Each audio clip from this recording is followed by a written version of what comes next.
उदकाचे सुख ते किती, सवेची क्षणे तृषिते होती, योगिया दे स्वानंद तृप्ति, सुखासी विकृति पै नाही। यहाँ पानी के साथ दोबारा तुलना करते हुए संत एकनाथ जी कहते हैं कि उदकाचे सुख ते किती, पानी से मिलने वाला सुख कितना है, वो सिर्फ क्षण भर के लिए है। जिस वक्त प्यास लगती है, प्यास बुझने के बाद पानी से मिलने वाला सुख मिट जाता है। इसलिए पानी से मिलने वाला सुख जो है वो क्षण मात्र है।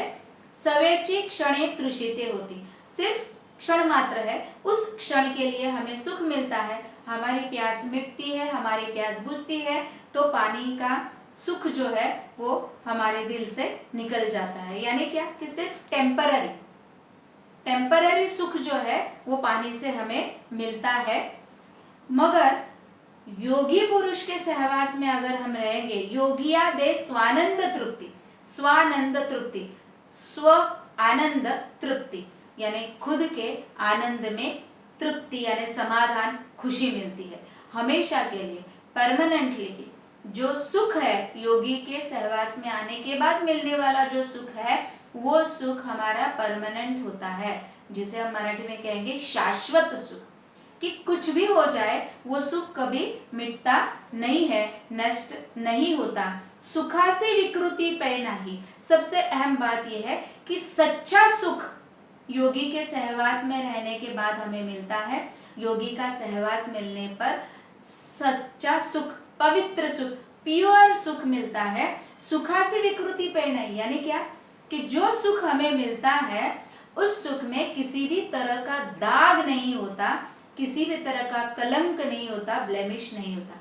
उदाहरण के तौर पर अगर किसी व्यक्ति ने बहुत धन संपत्ति कमाई हो, मगर वो गलत मार्ग से कमाई हो, दूसरों को दुख देकर कमाई हो, दूसरों को लूट कर अगर कमाई हो, तो उस संपत्ति से मिलने वाला सुख जो होता है वो विकृत होता है।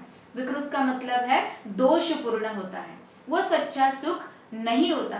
मगर मेहनत से की हुई कमाई का सुख जो होता है वो सच्चा सुख होता है। उसी तरह योगी के सहवास में मिलने वाला सुख जो होता है वो पूरी तरह प्योर होता है, पूरी तरह परमानेंट भी होता है। उदकाची जे मधुरता ते रसनेची तत्वता, उदकाची जे मधुरता ते रसनेसीची तत्वता, योगियांचे गोडपण पाहता होय निवविता सर्वेंद्रिय। अभी उदक पानी, पानी की मधुरता, पानी की जो मिठास है वो मिठास सिर्फ हमारी रसना को, रसना यानी हमारी जबान, टंग, रसना जो है वो हमारी जबान को ही सिर्फ वो सुख मिलता है। क्योंकि पानी की टेस्ट सिर्फ हमारी जबान ही समझ सकती है, हमारी टंग ही समझ सकती है।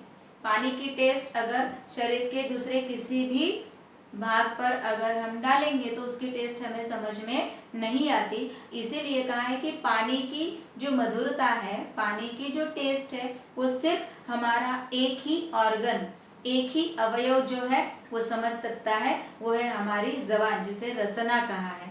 तो सिर्फ हमारी जबान जो है वो ही पानी की मधुरता चख सकती है, टेस्ट कर सकती है। मगर योगियांचे गोडपण पाहता होय निवविता सर्वेंद्रिया, योगी पुरुष के संपर्क में आने के बाद उनके सहवास की मधुरता जो है वो इतनी डीप है, उस मधुरता की डेप्थ इतनी है कि वो सिर्फ एक दो ऑर्गन को सुख नहीं देती, हमारे तन और मन को सुखी करती है। इसलिए संत एकनाथ जी कहते हैं कि योगियांचे गोडपण पाहता, पानी की मधुरता के तुलना में अगर योगी पुरुष के स्वभाव के मधुरता की तुलना करना चाहेंगे तो समझ में आता है कि पानी की मधुरता से योगी पुरुष के स्वभाव की मधुरता कई ज्यादा है, बहुत श्रेष्ठ भी है, कि जिसकी वजह से